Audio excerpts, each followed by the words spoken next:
In a previous video, I had mentioned to you that we were going to go over what happened to lead to this point right here, where Hasbro is giving up on Power Rangers as franchises, costumes, props, and just basically everything else. Set pieces, most likely items like chairs. I know those are props, but people think guns and swords, but there's also Lord Zed's throne, the cockpits that they had built up for Cosmic Fury, and then also the Once and Always travesty, really, that mistake. And so here we are now with the actual article about it. You can check it out over on Bounding into Comics. It doesn't really go on more than what that last video was. I do have an update regarding heritage auctions, though. It's right down here. I asked them, I said, does the All Power Rangers auction feature auction items that span the franchise's history? The answer is yes. It includes the lots that span the entire history of the franchise. Now, that's from them, and I made the font bold, rather, not mixing those words up. I made the font bold there to make it clear that this is the entirety of the televised movie franchise, however you want to put it. Whatever was put to camera is being sent out to auction, okay? And that's what's happened here is that in the process of dealing with the colossal failure of Hasbro's acquisition of Power Rangers, they are now trying to make some money back, which again, I can't blame them. If they don't have any plan to use it, doesn't make sense just to have it there costing them money to store, right? If they don't have any plan to use the stuff, they might as well get the money out of it that they can put into more G.I. Joe and Transformers stuff, I guess. I don't know. But this is what we're looking at here, okay? So you may be wondering what brought it to this point, okay? And now this was Hasbro's fault, all right? This is Hasbro's fault. The franchise had crashed 3 times before this. In Space was proof of this. RPM was proof of this. And then the abysmal performance of Ninja Steel was the demonstrative of this. Now, that's the original Saban era, then Disney with RPM, and then Neo Saban with Ninja Steel, okay? So what happened there is that each time the franchise sort of run out of gas, right? The formula doesn't work when you just stick to it as like a standard, sort of like a Jello mold. If you keep stamping out the same thing all the time, it doesn't work. This is why the Japanese franchise, that's the donor footage. That's where Power Rangers gets its action footage from, or well, it did. This is why they're so bizarre. Why when you watch the show, they have such a vastly different attitude, atmosphere, plot line, a whole different way of the characters conveying themselves than how they are in the suit. And that's because they do that in Japan. They understand that just, stamping out good guy after good guy after good guy, it's kind of dull. You got to come through and you got to invent like new ways to present these good guys. Otherwise, all this teenagers with attitude stuff gets real dull after a while. Anyway. So Hasbro admitted, though, as related in the last video and in the article we just looked at, Hasbro purchased this in 2018 from Neo Saban following the 2017 movie that came out. Now, you remember that? That's the one where they slap the giant Goldar that just looks like pudding. And Krispy Kreme is a central point to the whole conflict. And inexplicably, the Zeo Crystal is underneath a Krispy Kreme. Like, I don't know who thought that was entertaining or a good idea, but whatever. And they didn't even really explain that. And again, it was sort of like we got to get something out here to hold on to the brand was basically the effort. However, in 2018 they sold to Hasbro. Now, Chris Cox, the guy that's currently running Hasbro, admitted that his predecessor, who did pass unexpectedly from cancer, that the previous CEO that authorized this sale, this purchase rather, of Power Rangers, he passed away. So this is how Chris Cox came to be where he is. And so he admitted that Power Rangers annually is not making $50 million. Okay, so that means that they have a threshold. This is what Hasbro looks for. If a property dips below this, it is now no longer viable for the market space that Hasbro occupies. Okay, so again, you're asking yourself, how did we get here? Why did this happen? Well, Hasbro bought Power Rangers without doing any market research on it. Chris Cox admitted that it was just blindly purchased. R&D, the research and development department, wasn't even contacted about the acquisition. They had no idea it was happening. The trouble is, right, it's a big problem, okay, and it's going to come out to play as we move forward in how this happened, all right? So buckle up, get your popcorn, however you want to do this, okay? Get comfy. So what happened is that in Japan, Bandai does all the toy designs, the vehicle designs, all of that jazz for Super Sentai. So this way, what's on screen matches what's on the shelf, right? It's not the show deciding what it looks like, then the toy company trying to make a toy out of that. That's not how that works. So it's a toy company sending up the giant robot stuff and things like that, and then it gets worked into the series, okay? That's how it typically goes in Japan. Now, because Hasbro bought this property, they no longer had a contract with Bandai any longer to produce those toys. The trouble is Bandai has control of those designs in Japan. And if at any point they want to press that button, they can cause legal havoc for Hasbro. So when those toys are made over here for Power Rangers by Hasbro, they have to change in some way. Usually they make them smaller and more simplistic, okay? The kids' toys, whatever. I get it. I understand it's a children's property, all right? But that's typically what happens is that they shrink them down and they make them more simplistic. And that's just enough to satisfy what Bandai wants to, in order to reign supreme in giant robots and spandex-clad action figures, you know? It's a market. It's a market. But anyway, this is what happened with Hasbro, is that they became alarmingly aware very quickly that producing Power Rangers was going to be a massive, massive hole for them. They had to change it in some way, okay? So that brings us to Simon Bennett, the showrunner, okay? So what happened with Simon Bennett is previously, he, under Neo Saban, he was a producer for the show and an episode director. So he's familiar with how the production goes. He's familiar with the faces and the legacy of it. So he seemed like a logical choice for Hasbro to bring up into the showrunner's position.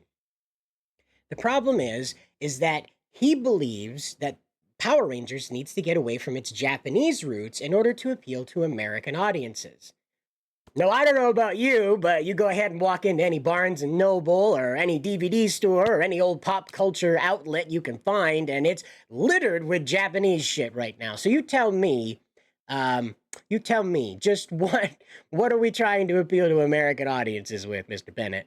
But we'll go down into this because there's actual tweet. There it is. So it says, call me radical, but I suspect that those adult Power Rangers fans who are also diehard Sentai fans may be vociferous when PR deviates from its traditional source material, but are also a minuscule percentage of the viewership of the show, which is made for children.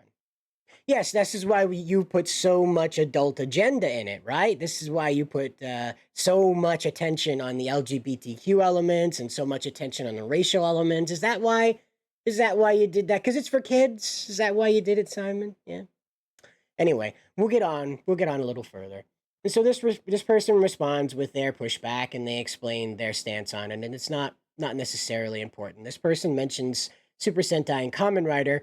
But here we get into the lies that Simon tells that he later tattles on himself about later on. This is the showrunner for Dino Fury and Cosmic Fury, the two shows that murdered this franchise, that took the last breaths out of it.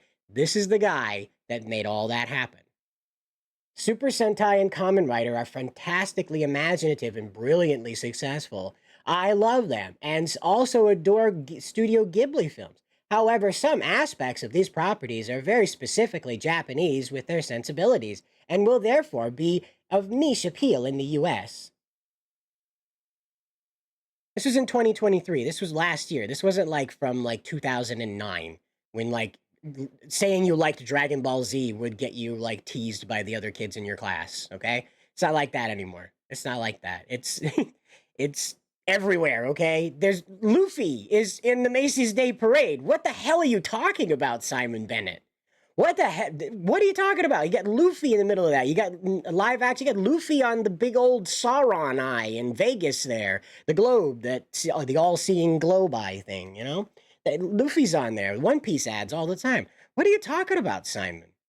Like, this is the kind of logic of somebody that doesn't like the franchise but doesn't want to admit it, so they start making excuses that depend on other people who are not immediately named, so you can't go ask their opinion. That there might be somebody out there that says, yeah, you know, I don't really like how Japanesey Power Rangers is. But everybody else is kind of like, I just appreciate that it's a high and octane action show. I can spit it out, believe me. It's a high octane action show, right? When it's firing on all cylinders. Don't get me wrong, there's been a lot of bumps and bruises along the way. So he goes on and he says, to attract a sizable mainstream audience in the US, a process of cultural translation is required to Americanize the shows. This is what Power Rangers had been doing for 30 years. And I'll remind you, the shows that they seem to have the most success with, as I've seen the fans talk about, are the shows that stayed the closest to the Super Sentai adaptation anyway. SPD, Mystic Force, I believe Time Force was one that stayed pretty close to it, as well as Wild Force. And most people have a pretty positive viewpoint of Wild Force, aside from the Red Ranger that killed a guy with a sword. In real life, not in the show. Like, real life killed a guy with a sword. Look it up, it's real. Anyway, so this is a lie, okay? This is an absolute straight up lie. Again, like, we have people right now that are spamming X 24/7 with K-pop fan cams, and they don't even speak Korean. They can't even pronounce the names of the stars that they have, like, taped to their walls of their bedroom, okay? I have no idea where Simon gets this idea that Americans are like, if they ain't got rock and roll music, big titties, and monster trucks, I don't care for it. I ain't wanting my kids watching none of that Japanese stuff. Where does this idea come from? Oh, yeah, he's New Zealand. That's why. And he's looking at America through an incredibly narrow lens. So he says, MMPR hit the zeitgeist in the early 1990s as it was new, and there was nothing else like it in Western TV land. Maintaining the scale of its success after the newness wore off was always going to be a challenge. Not really. Dragon Ball Z is still going. You want to know how they did it? They just kept rewarding your expectations. Goku's going to win. You can make it really scary up until that point, but Goku's going to win. Superman's going to win.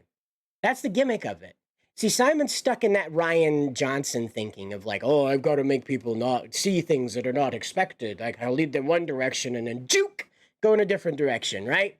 No. This is the problem, right? He wanted to usurp the expectations of the audience rather than deliver the expectable, right? Because again, when you got into these shows like SPD, when you got into shows like Dino Thunder, these shows set up things that paid off. Trent, the White Ranger in that show, was meant to be a callback. He was written to be a callback to Tommy when he was evil as a teenager. And he has a conflict with his father, who is the main villain of the show, that has a split personality between being a good man, who's a little socially anxiety-ified, and a terrible demon-like dinosaur monster that wants to turn the whole world into dinosaurs. Like, even the trees into dinosaurs. It was a really strange CGI mess there. But again, that show rewarded your expectations. Trent came around. He even redeemed his father in the end. He didn't have to kill him like Luke did. Yeah, he saved him. And so this whole event kind of played out where, you know, your expectations of the heroes being heroes were met. Simon doesn't like that. He thinks that fades off. Yet, go ask any Power Rangers fan that stayed with the franchise. They have positive things to say about Dino Thunder. If it isn't their favorite, by the way, it's usually up there in the top 5, top 3. Because, again, it rewarded your expectations. Dr. Tommy Oliver, investigating dinosaur mysteries of the past, coming into ownership of the ability to transform into new dinosaur-themed Power Rangers, that rewarded your expectations. Tommy Oliver standing out front of his high school defending it from a CGI T-Rex by roundhouse kicking it in the face is crazy, but it rewarded your expectations. Again, Google it. You can go watch it on YouTube right now, where Tommy Oliver is standing out front of the high school where the kids are inside, and he's defending it by roundhouse kicking a CGI Tyrannosaurus Rex in the face. No, really, it's real. It's real. So he goes on and he says, I think part of Hasbro's goal to move PR to being fully original is to reduce aspects of Sentai style and design which may be challenging for US children. My Hero Academia? Anybody? You know? Like what are we doing here? Like that's literally created by the guy who has a fascination with horror, all right? He's more inclined to scary things than happy fluffy bunny things, okay? Horikoshi isn't exactly the guy you think of when it comes to like rainbows and unicorns and cotton candy, right? Not usually. And so again, who are we pitching to, Simon? Who are you pitching to? And so the superheroes in spandex fighting rubber monster suits trope is a hard sell to audience brought up on Marvel and Star Wars. It's not. It's really not. See, the thing is what you have to do is you have to pass the immersion test. If you call attention to that by doing things that make that rubber suit behave like a rubber suit, then that will be a problem. But if you don't do things that make that rubber suit not behave, if you basically make it look good, people are fine. You don't need an $80 million bright green CGI monstrosity twerking on camera with Megan Thee Stallion in order to reach a youth audience, okay? That's not necessary. We see this all the time. Why are these properties popular in Japan? They're brought up with Marvel. You think that stuff doesn't make it across the Pacific? You think the language barrier stops any of that at all? Where do you think a lot of the cinema in the world comes from, Mr. Bennett? It comes from Hollywood. Where is the Hollywood in the rest of the world? Nowhere, right? Bollywood is trying, but it is a nice little attempt down there. We know that they're trying, but it'll never rise to Hollywood. Hollywood is the imperial center of cinema, all right? That's how it works. There's no Hollywood in England. There's no Hollywood in Germany, France, Italy. It's in the US, okay? And that's where a lot of the media that Japan absorbs comes from because we're allies and they're kind of our little brother, okay? So you have to understand, that's how, this is Simon's thinking, is that like somehow, because it doesn't look like Marvel and Star Wars and these big highfalutin Disney properties that they throw hundreds of millions of dollars at to get nothing back in return, well, nobody's going to like them. I mean, that worked out for the Marvels, right? Ask Brie Larson. Great. And so he says, I'm a big fan of Jonathan Entwistle's previous work. End of the effing world, and I'm not okay with this. We're fresh and groundbreaking TV. I am confident that if Hasbro can get the new Entwistle Young Adult Power Rangers reboot series off the ground, it'll be riveting and original. They didn't. Psych, they didn't. It didn't happen. Netflix told them to get out, and they did. Because they have nothing. They have nothing. Entwistle produced nothing. He never explained anything. Even the vibe. He didn't even explain, like, this is going to feel like Buffy. This is going to feel like The Mighty Ducks. This is going to feel like Star Wars Episode 1, but with a techno remix. None of it. None of that. No casting lists, no concept art, not even a name. Not even a name. Nothing. There was an attempt for a movie that kind of got leaked out a little bit, that they were trying to do like a movie to introduce the reboot, which would involve Time Force going back in time. But Time Force would be the DEI Time Force led by, I think it was going to be a trans person. And the whole team was made up of different sexualities, all in different color codes to follow their flags.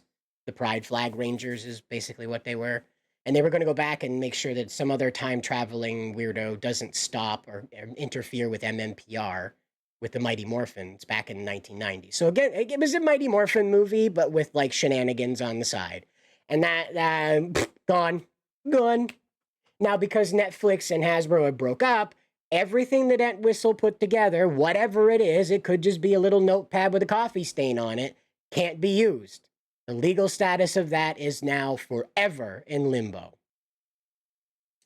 So, you know, this is a person replying to him and talking about tokusatsu and things like that. And so here's what Simon has to say. He says, I think, and this is only my opinion, that to reach a large mainstream audience, the franchise has to move away from tokusatsu roots. It's this that has kept Power Rangers niche for so long with US audiences, and it needs to do this in a way that is fresh and compelling, okay? He says he's very upset about people's response to him. There are people saying it's bad. He says, I don't hate tokusatsu. I admire it greatly. My comment was that for PR to find mass audience success in the US again, I think it needs to move away from tokusatsu. And here he is, and he says this. He says, it took me some time to get my head around how obviously plastic the toys and rubber monsters were to be taken seriously. So this guy doesn't like it. He lied to us. Remember, I told you before when he said, I like Super Sentai. Now he says, I can't take these seriously. They're just plastic toys and rubber suits. They're not, there's nothing here. And he says, there was laughter at our Japanese footage meetings where the excerpts selected by the writers were discussed with other heads of departments in regards to matching locations and action. So it's like, they're sitting there mocking this whole thing. Multi-million dollars are going into this production, and they're just like, oh God, I just can't. This is so embarrassing. I can't watch these Japan people making their Japan entertainment for the Japaneses. Oh no, it's so bad. This is Simon Bennett, right? Okay, so that brings us to this monstrosity. Okay, Hasbro ends its partnership with Toei. This is where they get their suits from, okay? So this means that these right here, the Dino Fury suits, or in Japan, as they're known as the Rio Soldier suits, right? I believe that's Dinosaur Soldier suits, Dinosaur Knight, something like that. That's it. They're not going to be getting any more of that. They bought footage from KYURANGER, right? And I'll explain who they are in a little bit, but here we go. Now, the next kicker happened. This happened after Dino Fury had finished filming and it completed its run, right? Now, this is going on while Cosmic Fury is still filming, all right? They're not done filming when this comes out. So Hasbro kills the E1 studio and TV unit and sells it to Lionsgate for $500 million. I don't know where they're going to make a television show, guys. They just sold off the apparatus to do that. I don't know where they're going to make a movie, guy. They just sold off the apparatus to do that. They now have to license out everything if they want to move forward with this whole process, okay? And so I want to explain to you, so this is what it looks like. In Japan, this is what they do to show off Rio Soldier, okay? So obviously they're showing off all these different parts and aspects. It's sort of a general advertisement in Japanese. I don't read that, by the way. I don't know what that says, but I guess it's explaining the premise behind the show and what each of these items are and who these characters are in regards to their role on the show. But this is Rio Soldier, and this was the donor footage for Dino Fury, right? This was the series that brought the suits, the giant robots, and the villains to the show, okay? After that, Hasbro decided we're going to go ahead and make our own action sequences, as you can see right here. So what they decided to do was, rather than cut out the action sequences with Power Rangers, as has been the standard since Hayao Saban started this, okay? In the article I wrote, I explain how this works, but the majority of the footage used in Power Rangers, the TV show, comes from Japan. It breaks down to be about 60-40 when you look at the entirety run of a series, of a whole season, okay? So like 60% of the footage you see is from Japan. 40% of the footage you see is filmed here. And this is what you see from Japan is the suit footage, the battle footage, the transformation footage, and like their own morphing footage. When I say transformation, that's when the robots are combining together to form the Megazord, okay? And that footage comes from Japan. That's why you see all the miniatures and the crazy little car designs that show up that don't exist in America, that kind of stuff. And so that's also why the sets are always kind of different architecture than anything you'd really see in the US. That's why New Zealand is a better place to film, because it kind of has the same architecture. But anyway, so this is what happened is they went and broke off with Toei, so they're not using any more footage. They went and made their own footage. This drove the cost of the show through the roof, because now they're only using 10% of the Sentai footage. And that 10% footage was the giant robot battles. That's basically all they were using. There was a few snippets here and there of action footage that I guess they just couldn't get the wire team to perform on the American end. Now, this wasn't recreating the action from Rio Soldier. This was whole new action that had to be re-choreographed, had to have a whole new insurance policy put on it. So what I'm telling you is there's action footage with these suits already out there. And the past 28 years leading up to this production date, when this was in production, the past 28 years, had no problem using majority Sentai footage. Even Lost in Space, that used probably the most American footage out of the Power Rangers series up until that point. This is Lost in Space there at the I think it was 1998. Okay, so even Lost in Space up until that point had used quite a bit of American footage, but the majority in that show was Japanese footage. So here comes Hasbro, and we're like, we're going to do it ourselves. What could go wrong? What could go wrong? Part of the reason that makes this show viable is how much donor footage is provided by the Japanese. Again, you see this. This is another American set. You could tell because there's no place in Japan that looks like this. And so they're all gathered together here, and they're in their I don't know, battle mode, I guess. When I watched this series, it was completely mind bending, not in a positive way. It just, why are they doing this? What is the purpose of this? Why did that guy do that? Why is that guy dead now? Who is this person that I need to care? Oh, never mind, they're dead now. There was just a lot of like, we got to put this in here in order to make this happen next. A lot of the script said so in Dino Fury. So again, this also bordered into the problem of having to refilm the villain fights. So they brought back Lord Zed. He was dead. You remember Zordon's purification wave when Andros broke at the end of Countdown to Destruction, when Andros broke the containment tube, and Zordon's Zordon's purity wave was released into the universe. It purified all the villains and destroyed the ones that were just entirely made out of evil, like Ecliptor.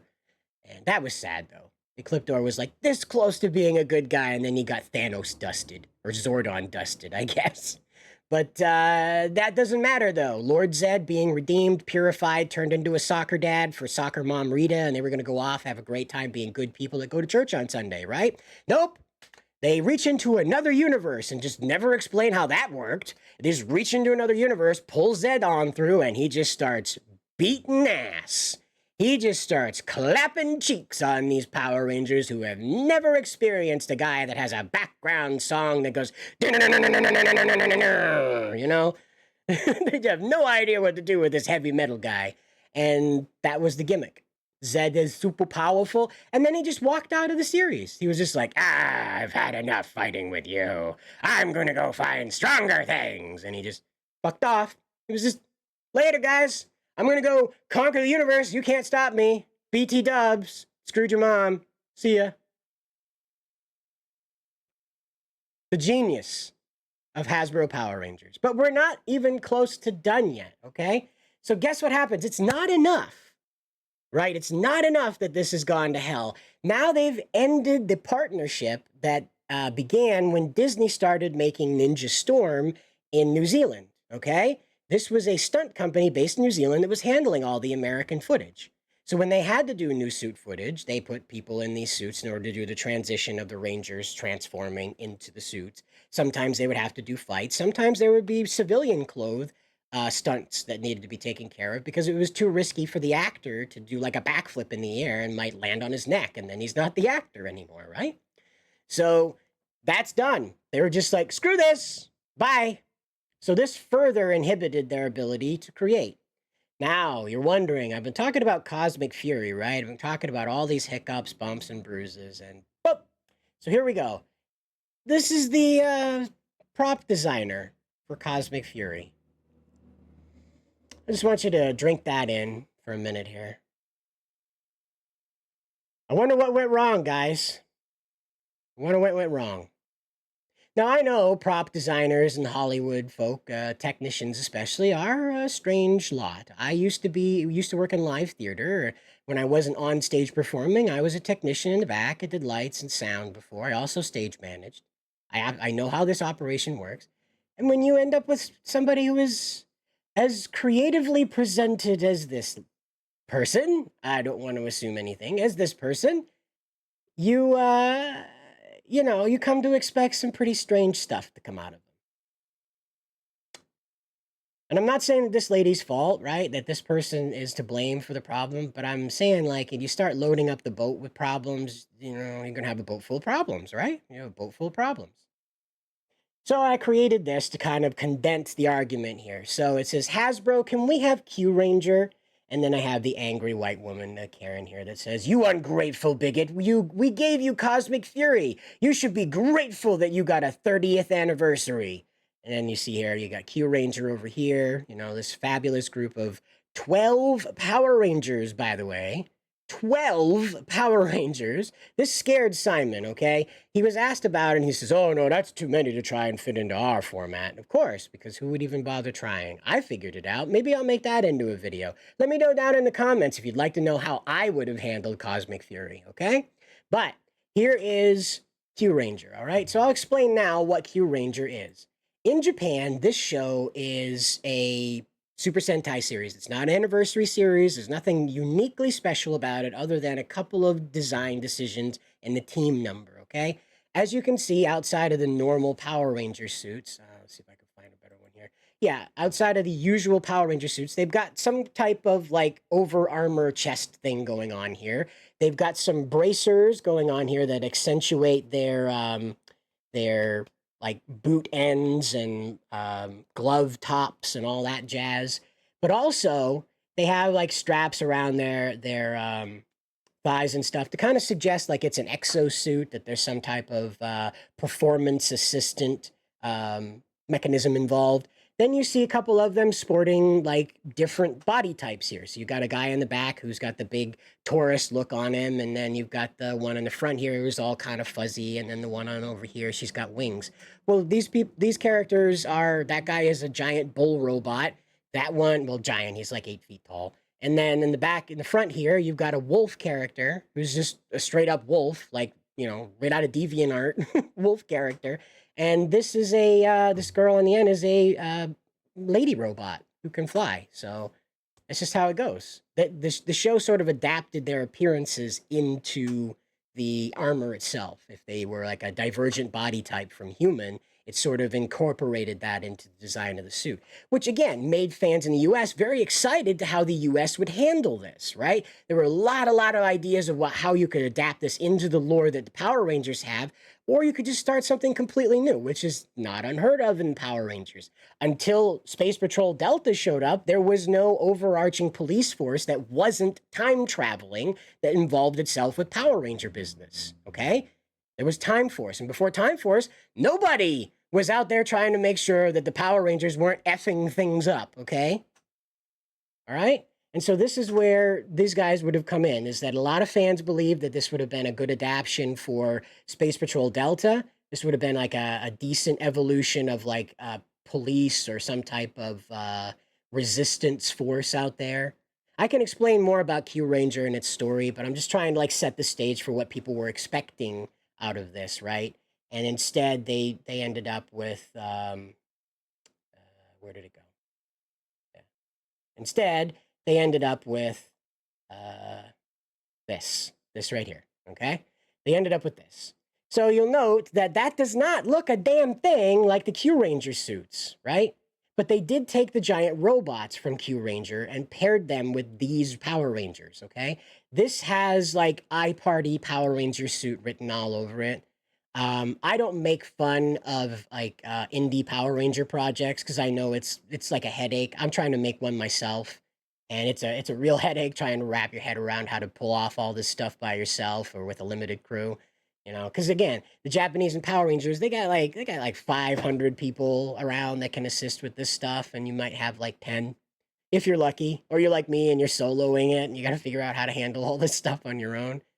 But this right here is, Mom, I made Power Rangers with my 3D printer, you know? Look, Mom, me and my friends are our own Power Rangers for Halloween. And that's what this basically evolved into. Cosmic Fury was an attempt, again, to wrap up the entire series, okay? Cosmic Fury set out to deal with Zed, deal with all of the unanswered questions about the grid, and also insert Jesus into the Morphin lexicon, okay? you're looking at formerly the Red Ranger Zato, who was Dino Fury's Red Ranger. However, they wanted a female Red Ranger, as you saw in the previous article header picture here. You'll see that red female right here, yeah, Amelia, the Red Cosmic Fury Ranger, right? So in order to facilitate her ascension to that role, this guy had to be dealt with. Now, they originally had him sacrifice himself at the end of Power Rangers Dino Fury. Like, kamikazed his Zord into the bad guy's machine, and it blew up, and he saved the day, but at the cost of his own life. Well, in the last 2 minutes of that episode, they decided, nah, and they resurrected him like Jesus. Big white glowing light, and he just appears, takes his helmet off, wearing a white suit now, like Gandalf the White. You know, just as much Jesus allegory as they could dump on it. And he's back now with the powers of the Morphin Masters, okay? Now, because Simon Bennett is not good at, like, thinking this stuff through, he decided that the visage of Zato would be inside of the Morphin grid, and that Zordon, the big floating head, could just possess that, like a puppet. Just jump on in, you know, do the Dougie, you know? Nope. He could do that, and when that happens, he gets blue eyes. I have no idea what they're trying to do. Okay, I really don't. I still, a year later, months later, I am still trying to figure out what the goal of Jesus-fying Zato was. Like, he self-resurrects. He has the ability to heal sick people. He transmogrifies a monster into a human being with just a wave of his hand. And he gets wee sleepy whenever he uses those powers, and he's going to die if he keeps using those powers. It's very scary, guys. Even though he's nonchalantly using these powers for whatever, because he knows he's going to die.